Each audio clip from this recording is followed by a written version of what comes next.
अस्सलाम वालेकुम रहमतुल्लाह। उम्मीद है आप सब लोग खैरियत से होंगे। दुनिया में 3 तरह के लोग होते हैं। एक वो जो माजी में अपनी ज़िंदगी गुजारते हैं, माजी की गलतियों को, माजी की नाकामियों को याद कर करके कुढ़ते रहते हैं और अपने हाल और अपने मुस्तक़बिल को ख़राब किए चले जाते हैं। दूसरी तरह के लोग वो होते हैं जो अपने मुस्तक़बिल में ज़िंदा रहते हैं और मुस्तक़बिल में इतने ज़्यादा मगन होते हैं कि वो हाल को भूल जाते हैं और माजी को भी भूल जाते हैं। ना तो माजी की गलतियों से कोई सबक लेने की कोशिश करते हैं, ना ही अपने हाल को बेहतर बना के मुस्तक़बिल की प्लानिंग करते हैं। और मुस्तक़बिल की प्लानिंग में इतने गुम हो जाते हैं कि जब मुस्तक़बिल उनके सामने आता है तो उस वक्त उनके हाथ पाँव फूल जाते हैं और वो सारे काम नहीं कर पाते जो उनको उस वक्त करने होते हैं। हाल में रहना क्यों ज़रूरी है?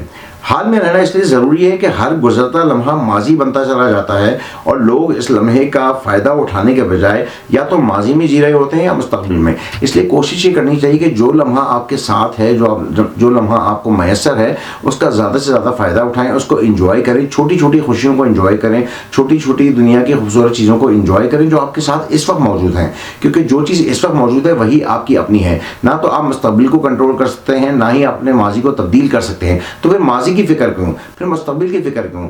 हाँ, करना ये ज़रूर चाहिए कि हमें हाल में रहते हुए अपने मुस्तक़बिल की प्लानिंग करनी चाहिए, उसको डिज़ाइन करना चाहिए। और ये काम हम सिर्फ उस वक्त कर सकते हैं जब हम अपने हाल को एंजॉय करें, उसमें रहते हुए मुस्तक़बिल की प्लानिंग करें, उसको डिज़ाइन करें और उस लम्हे को ज़्यादा से ज़्यादा बेहतर बनाने की कोशिश करें, उस लम्हे का ज़्यादा से ज़्यादा फ़ायदा उठाने की कोशिश करें। हाल में या प्रेजेंट में रहने का मकसद ये बिल्कुल नहीं होता कि आप ना तो माजी के बारे में सोचें, ना ही मुस्तक़बिल के बारे में सोचें।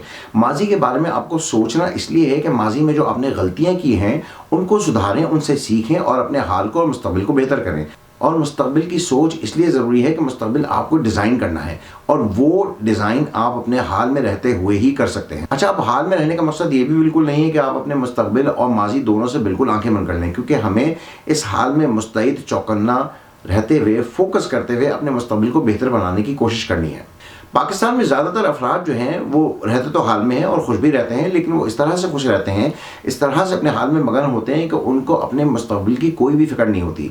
जैसे मिसाल के तौर पे एक छोटा सा पान फरोश है, पान वाला है, उसके पान का छोटा सा खोखा है, तो वो रोज़ाना की एक्टिविटीज़ में इतना ज़्यादा मगन होता है कि उसको ये ख्याल ही नहीं आता कि वो ऐसा क्या करे, कि वो ऐसा इस हाल के लम्हे में, प्रेजेंट के लम्हे में क्या करे कि अपने मुस्तक़बिल को बेहतर बनाए, अपने कारोबार को बेहतर बनाए, अपने कारोबार को आगे बढ़ाए, ताकि उसका मुस्तक़बिल शानदार से शानदार होता चला जाए। ये मिसाल दुनिया के हर प्रोफेशन, हर बिज़नेस, हर जॉब और हर लम्हे पे अप्लाई होती है। उसकी वजह है कि कुछ लोग इस तरह के होते हैं कि जो अपनी जॉब में इतने मगन होते हैं कि वो अपनी जॉब को बेहतर बनाने के सिलसिले में कोई इक़दाम नहीं उठाते और अपने मुस्तक़बिल की तरक्की को बिल्कुल इग्नोर कर देते हैं, बिल्कुल नज़रअंदाज कर देते हैं और सारी ज़िंदगी एक ही काम करते हुए, एक ही पोजीशन पे काम करते हुए वहाँ से रिटायर होते हैं, अपनी ज़िंदगी गुजार के ख़त्म हो जाते हैं। हमें ये नहीं करना चाहिए। हमें करना ये चाहिए कि हाल को एंजॉय करें, हाल में रहें और हाल में रहते हुए मुस्तक़बिल को डिज़ाइन करें, उसकी प्लानिंग करें। नीत्शे एक बहुत बड़ा फिलोसोफर गुजरा है, उसने एक टर्म इजाद की थी हर्ड पीपल की। हर्ड पीपल बेसिकली वो होते हैं जो सिर्फ और सिर्फ अपने हाल में इतने मगन होते हैं कि उनको मुस्तक़बिल की कोई फिक्र नहीं होती। वो बिल्कुल रेवड़ों की तरह से, डंगर जानवरों की तरह से होते हैं, जिनको जहाँ पर भी हाथ दिया जाए वो उस तरफ, उस डायरेक्शन में, उस सिमत में चले जाते हैं और ना तो उनको अपने मुस्तक़बिल की कोई फिक्र होती है, ना वो अपने हाल को सही तरह से इंजॉय कर रहे होते हैं। इसी तरह एक और फिलोसोफर हैं अल्बर्ट कैमस।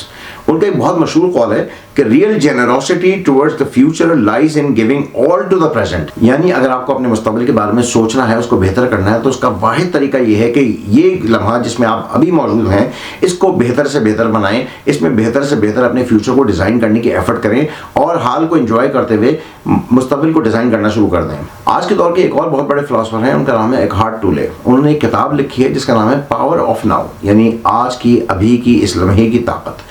इस किताब के अंदर बहुत सारे असबाब मौजूद हैं, बहुत सारे लेसन मौजूद हैं जिनसे फ़ायदा उठा के हम अपने हाल और मुस्तक़बिल दोनों को बेहतर कर सकते हैं। जैसे कि वो कहते हैं कि अगर आप अपने हाल में रहेंगे तो आप ज़्यादा फोकस कर पाएंगे। जैसे कि अगर कोई काम कर रहे हैं और अगर आप सिर्फ और सिर्फ हाल के लम्हे में रहते हुए उस काम के ऊपर फोकस करना शुरू कर दें तो वो काम आप बहुत बेहतर तरीके से अंजाम देने के काबिल हो पाएंगे। एकहार्ट टोले की किताब पावर ऑफ नाउ का दूसरा मैसेज जो है वो भी बड़ा इंपॉर्टेंट है। वो कहते हैं कि लेट गो द पास्ट, अपने माजी को छोड़ दें। माजी को छोड़ने का मतलब ये है कि माजी में जो नाकामियाँ हुई हैं, जो फेलियर्स हुए हैं, उनको भुला दें, बल्कि उनसे सबक लेने की कोशिश करें और अपने हाल और मुस्तक़बिल दोनों को बेहतर बनाएं।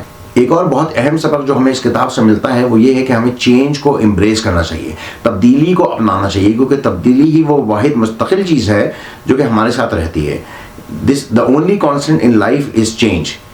तब्दीली को अपनाने का मकसद क्या है? तब्दीली को अपनाने का मकसद ये है कि जो माजी में जो भी आपसे गलतियाँ हुई हैं उनसे आप सीखें, आगे बढ़ें और उन गलतियों को दोहराने की कोशिश ना करें, बल्कि अपने आप को इम्प्रूव करते चले जाएं। जब भी आप अपने आप को इम्प्रूव करते हैं, आप एक स्टेप अपनी ज़िंदगी में आगे बढ़ते हैं, अपनी ज़िंदगी में एक कदम आगे बढ़ते हैं, और यही चेंज है, यही आपकी पर्सनैलिटी में, आपकी शख्सियत में चेंज आती है, जो वक्त के साथ साथ आपको बेहतर इंसान बनाने में मदद करती है। तो जैसे मैंने पहले कहा कि हमारी आज की सीख ये होनी चाहिए कि हम माजी की गलतियों को सामने रखते हुए, उनको बेहतर बनाते हुए, उनसे सबक लेते हुए, अपने हाल में रहते हुए अपने मुस्तकबिल को डिज़ाइन करने की कोशिश करें।